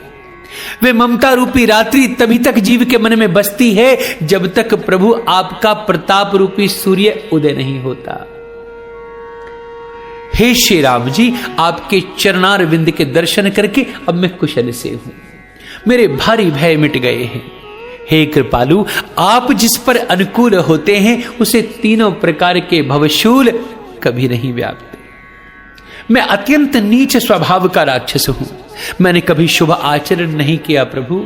जिनका रूप मुनियों के भी ध्यान में नहीं आता, उन प्रभु ने स्वयं हर्षित होकर मुझे हृदय से लगा लिया। हे कृपा और सुख के पुंज श्री राम जी, मेरा अत्यंत असीम सौभाग्य है जो मैंने ब्रह्मा और शिव जी के द्वारा सेवित युगल चरणों को अपने नेत्रों से देख लिया है। तब श्री राम जी ने कहा, हे सखा सुनो, मैं तुम्हें अपना स्वभाव कहता हूं, जिसे काक भुषुंडे भगवान शिव और मां पार्वती भी जानती हैं। कोई मनुष्य संपूर्ण जड़ चेतन जगत का द्रोही भी हो, यदि वह भी भयभीत होकर मेरी शरण तक कर आ जाए और मद मोह तथा नाना प्रकार के छल कपट त्याग दे, तो मैं उसे बहुत शीघ्र साधु के समान कर देता हूं। माता, पिता, भाई, पुत्र, स्त्री, शरीर, धन, घर, मित्र और परिवार, इन सब के ममत्व रूपी तागों को बटोर कर और उन सब की एक डोरी बटकर उसके द्वारा जो अपने मन को मेरे चरणों में बांध देता है, अर्थात सारे सांसारिक संबंधों का केंद्र मुझे बना लेता है, जो समदर्शी है, जिसे कुछ इच्छा नहीं है और जिसके मन में हर्ष, शोक और भय नहीं है, ऐसा सज्जन मेरे हृदय में ऐसे बसता है जैसे लोभी के हृदय में धन बसा करता है। तुम सरीखे संत ही मुझे प्रिय हैं। मैं और किसी के निहोरे से देह धारण नहीं करता। जो सगुण भगवान के उपासक हैं, दूसरे के हित में लगे रहते हैं, नीति और नियमों में दृढ़ हैं और जिन्हें ब्राह्मणों के चरणों में प्रेम है, वे मनुष्य मेरे प्राणों के समान है। हे लंकापति, सुनो, तुम्हारे अंदर उपयुक्त सब गुण हैं, इससे तुम मुझे अत्यंत ही प्रिय हो। श्री राम जी के वचन सुनकर सब वानरों के समूह कहने लगे, कृपा के समूह श्री राम जी, आपकी जय हो, आपकी सदा ही जय हो। प्रभु की वाणी सुनते हैं और उसे कानों के लिए अमृत जानकर विभीषण जी अघाते ही नहीं है। ये बार बार श्री राम जी के चरण कमलों को पकड़ते हैं। अपार प्रेम है जो हृदय में समाता ही नहीं है। तब विभीषण ने कहा, हे देव, हे चराचर जगत के स्वामी, हे शरणागत के रक्षक, हे सबके हृदय के भीतर की जानने वाले, सुनिए, मेरे हृदय में पहले कुछ वासना थी, वह प्रभु के चरणों की प्रीति रूपी नदी में बह गई। अब तो हे कृपालु, शिव जी के मन को सदैव प्रिय लगने वाली अपनी पवित्र भक्ति मुझे दे दीजिए। और तब प्रभु ने कहा, एवमस्तु, अर्थात ऐसा ही हो। और कहकर रणधीर प्रभु श्री राम जी ने तुरंत ही समुद्र का जल मांगा और कहा, हे सखा, यद्यपि तुम्हारी इच्छा नहीं है, पर जगत में मेरा दर्शन अमोघ है, वह निष्फल नहीं जाता। ऐसा कहकर श्री राम जी ने उनको राज तिलक कर दिया। आकाश से पुष्पों की अपार वृष्टि हो रही है। श्री राम जी ने रावण के क्रोध रूपी अग्नि में जो अपनी अर्थात विभीषण की श्वास रूपी पवन से प्रचंड हो रही थी, जलते हुए विभीषण को बचा लिया और उसे अखंड राज्य दे दिया। शिवजी ने जो संपत्ति रावण को 10 शिरों की बलि देने पर दी थी, वही संपत्ति श्री रघुनाथ जी ने विभीषण को बहुत सकुचाते हुए दे दी। ऐसे परम कृपालु प्रभु को छोड़कर जो मनुष्य दूसरे को भजते हैं, वे बिना सींग पूंछ के पशु हैं। अपना सेवक जानकर विभीषण को श्री राम जी ने अपना लिया। प्रभु का स्वभाव वानर कुल के मन को बहुत ही भाया।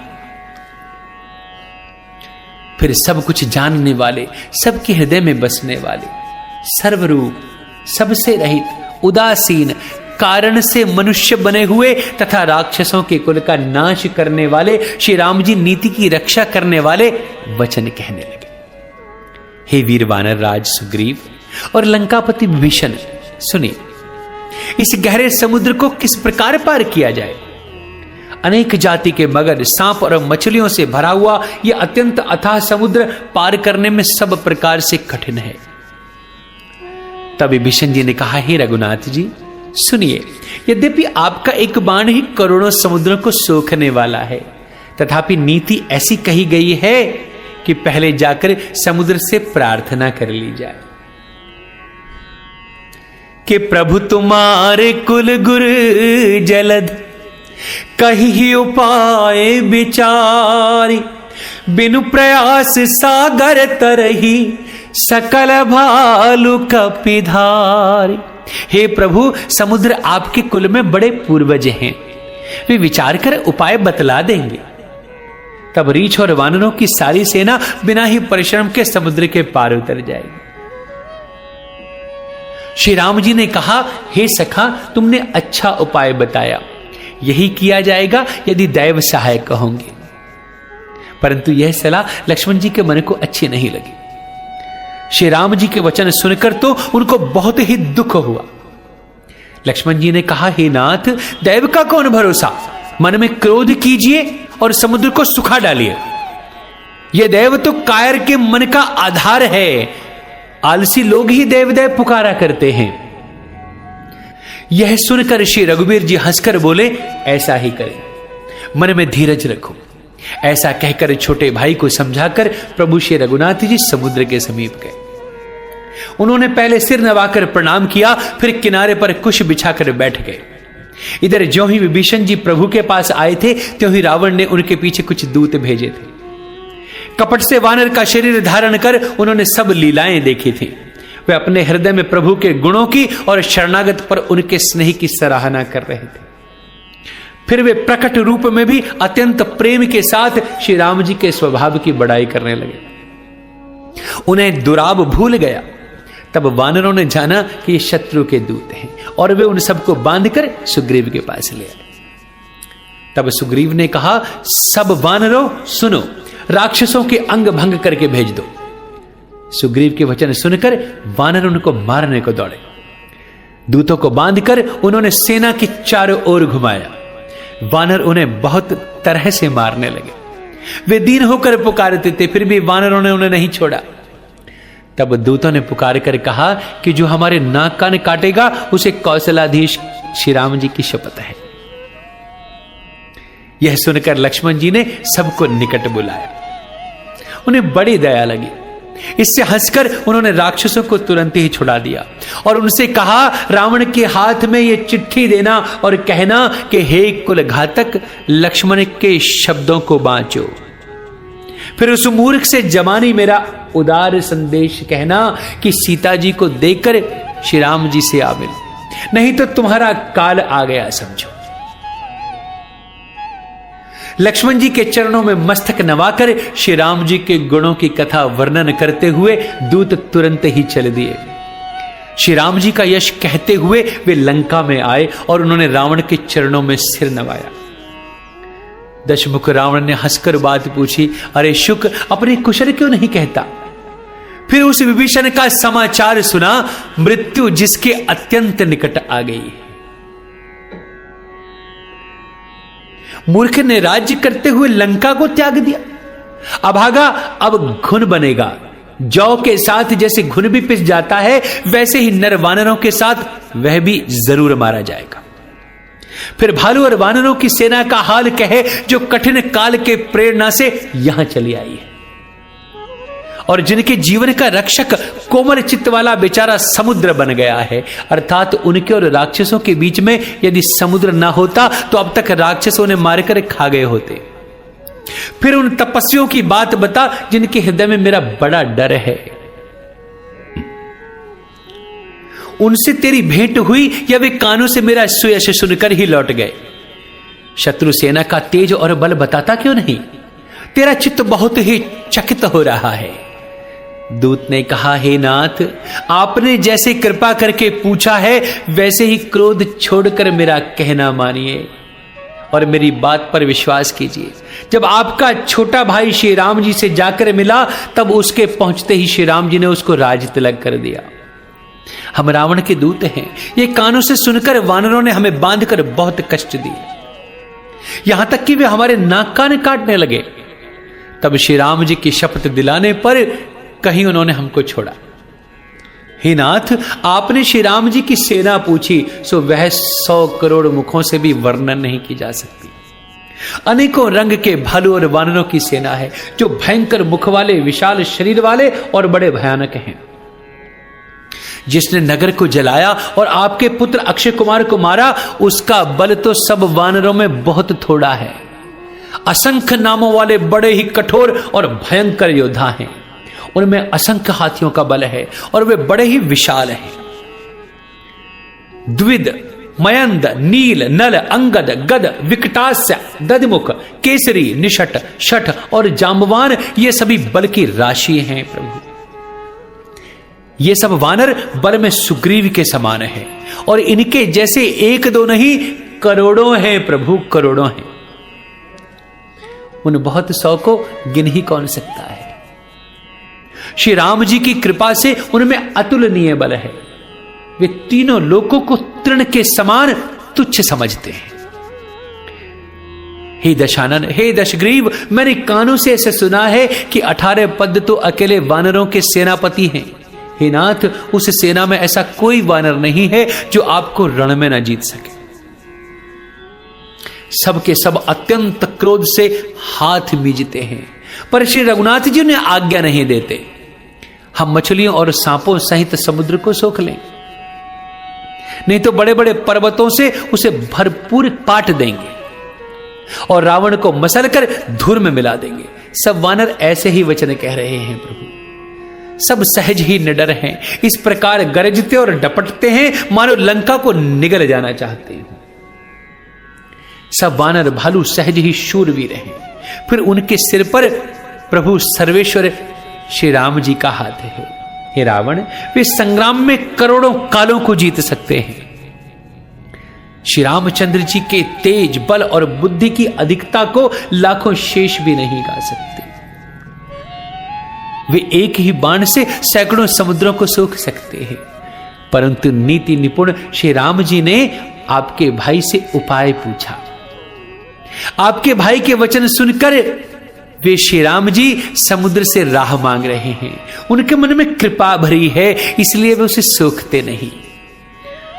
दूत के अब ये वचन सुनते ही रावण खूब हंसा और बोला, जब ऐसी बुद्धि है तभी तो वानरों को सहायक बनाया है।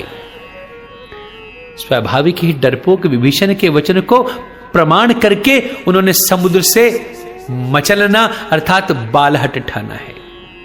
अरे मूर्ख, झूठी बड़ाई क्या करता है? बस मैंने शत्रु राम के बल और बुद्धि की था पाली है। जिसके विभीषण जैसा डरपोक मंत्री हो, उसे जगत में विजय और विभूति कहां मिलेगी भला? दुष्ट रावण के वचन सुनकर दूत को क्रोध बढ़ाया। उसने मौका समझकर पत्रिका निकाली और कहा, श्री राम जी के छोटे भाई लक्ष्मण ने यह पत्रिका दी है। हे नाथ, इसे बचवाकर छाती ठंडी कीजिए। रावण ने हंसकर उसे बाएं हाथ से लिया और मंत्री को बुलवाकर वह मूर्ख उसे बचाने लगा। पत्रिका में लिखा था, अरे मूर्ख, केवल बातों से ही मन को रिझाकर अपने कुल को नष्ट भ्रष्ट न कर। श्री राम जी से विरोध करके तू विष्णु, ब्रह्मा और महेश की शरण जाने पर भी नहीं बच पाएगा। या तो अभिमान छोड़कर अपने छोटे भाई विभीषण की भांति प्रभु के चरण कमलों का भ्रमर बन जा, अथवा रे दुष्ट श्री राम जी के बाण रूपी अग्नि में परिवार सहित पतिंगा हो जा, अर्थात दोनों में से जो अच्छा लगे सो कर ले। पत्रिका को सुनते ही रावण मन में भयभीत हो गया, परंतु मुख से मुस्कुराता हुआ वह सबको सुनाकर कहने लगा कि जैसे कोई पृथ्वी पर पड़ा हुआ हाथ से आकाश को पकड़ने की चेष्टा करता हो, वैसे ही यह छोटा तपस्वी लक्ष्मण डींग हाँकता है। तब दूत शुक ने कहा, हे नाथ, अभिमानी स्वभाव को छोड़कर इस पत्र में लिखी सब बातों को सत्य समझिए। क्रोध छोड़कर मेरा वचन सुनिए। हे नाथ, श्री राम जी से वैर त्याग दीजिए। यद्यपि श्री रघुवीर समस्त लोकों के स्वामी हैं, पर उनका स्वभाव अत्यंत ही कोमल है। मिलते ही प्रभु आप पर कृपा करेंगे और आपका एक भी अपराध वे हृदय में नहीं रखेंगे। जानकी जी श्री रघुनाथ जी को दे दीजिए प्रभु, इतना कहना मेरा कर दीजिए। जब उस दूत ने जानकी जी को देने के लिए कहा, तब दुष्ट रावण ने उसको लात मारी। वह भी विभीषण की भांति चरणों में सिर नवाकर वहीं चला गया जहां कृपा सागर श्री रघुनाथ जी थे। प्रणाम करके उसने अपनी कथा सुनाई और श्री राम जी की कृपा से अपनी गति यानी मुनि का स्वरूप पाया। शिव जी कहते हैं, हे भवानी, वे ज्ञानी मुनि था, अगस्त्य ऋषि के शाप से राक्षस हो गया था। बार बार श्री राम जी के चरणों की वंदना करके वह मुनि अपने आश्रम को चला गया। और इधर कि विनय न मानत जलधि जड़, और गए 3 दिन बीती, बोले राम सकोप तब कि भया बिनु होई न प्रीति। इधर 3 दिन बीत गए, किंतु जड़ समुद्र विनय नहीं मानता। तब श्री राम जी क्रोध सहित बोले कि बिना भय की प्रीति नहीं होती। अतः हे लक्ष्मण, धनुष बाण लाओ, मैं अग्नि बाण से समुद्र को सोख डालूं। मूर्ख से विनय, कुटिल के साथ प्रीति, स्वाभाविक ही कंजूस से सुंदर नीति, उदारता का उपदेश है। ममता में फंसे हुए मनुष्य से ज्ञानी कथा, अत्यंत लोभी से वैराग्य का वर्णन और क्रोधी से शांति की बात और कामी से भगवान की कथा, इनका वैसा ही फल होता है जैसा ऊसर में बीज बोने से होता है। ऐसा कहकर श्री रघुनाथ जी ने धनुष चलाया। यह मत लक्ष्मण जी के मन को बहुत अच्छा लगा। प्रभु ने भयानक अग्नि बाण संधान किया, जिससे समुद्र के हृदय के अंदर अग्नि की ज्वाला उठी। मगर, सांप तथा मछलियों के समूह व्याकुल हो गए। जब समुद्र ने जीवों को जलते हुए जाना, तब सोने के थाल में अनेक मणियों और रत्नों को भरकर अभिमान छोड़कर वे ब्राह्मण के रूप में आया।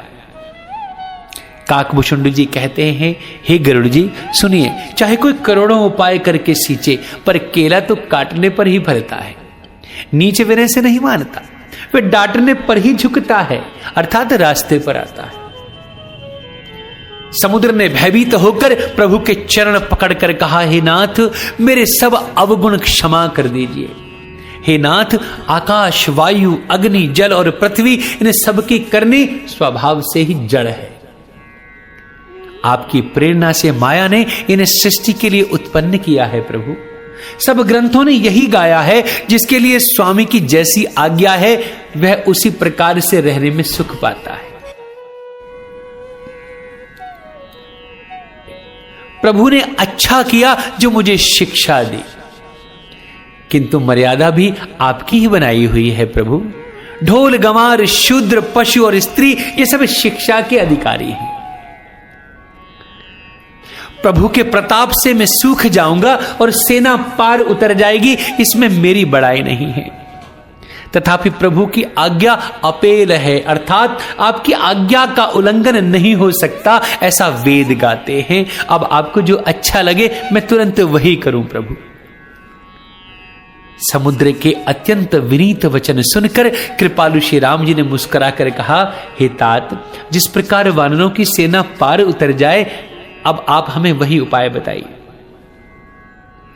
तब समुद्र ने कहा, हे नाथ, नील और नल दो वानर भाई हैं। उन्होंने लड़कपन में ऋषि से आशीर्वाद पाया था। उनके स्पर्श कर लेने से ही भारी भारी पहाड़ भी आपके प्रताप से समुद्र पर तैर जाएंगे। मैं भी प्रभु की प्रभुता को हृदय में धारण कर अपने बल के अनुसार जहां तक मुझसे बन पड़ेगा मैं सहायता करूंगा। प्रभु, हे नाथ, इस प्रकार समुद्र को बंधाइए, जिससे तीनों लोकों में आपका सुंदर यश गाया जाएगा। इस बाण से मेरे उत्तर तट पर रहने वाले पाप के राशि दुष्ट मनुष्यों का वध कीजिए। कृपालु और रणधीर श्री राम जी ने समुद्र के मन की पीड़ा सुनकर उसे तुरंत हर लिया, अर्थात बाण से उन दुष्टों का वध कर दिया। श्री राम जी का भारी बल और पौरुष देखकर समुद्र हर्षित होकर सुखी हो गए। उसने उन दुष्टों का सारा चरित्र प्रभु को कह सुनाया, फिर चरणों की वंदना करके समुद्र वहां से चला गया। श्री रघुनाथ जी को यह मत अच्छा लगा। यह चरित्र कलयुग के पापों को हरने वाला है। इसे तुलसीदास जी ने अपनी बुद्धि के अनुसार गाया है। श्री रघुनाथ जी के गुण समूह सुख के धाम, संदेह का नाश करने वाले और विषाद का दमन करने वाले हैं। अरे मूर्ख मन, तू संसार का सब आशा भरोसा त्याग कर निरंतर इन्हें गा और सुन। सकल सुमंगलदायक रघुनायक गुणगान, सादर सुनहिते तरहि भव, सिंधु बिना जल जान। श्री रघुनाथ जी का गुणगान संपूर्ण सुंदर मंगलों का देने वाला है। जो इसे आदर सहित सुनेंगे वे बिना किसी जहाज के ही भवसागर को तर जाएंगे। भक्तों, यह मास पारायण 24वां विश्राम है। कलयुग के समस्त पापों का नाश करने वाले श्री रामचरितमानस का यह 5वां अध्याय संपूर्ण हुआ, अर्थात सुंदरकांड संपूर्ण। जय श्री राम, जय श्री हनुमान।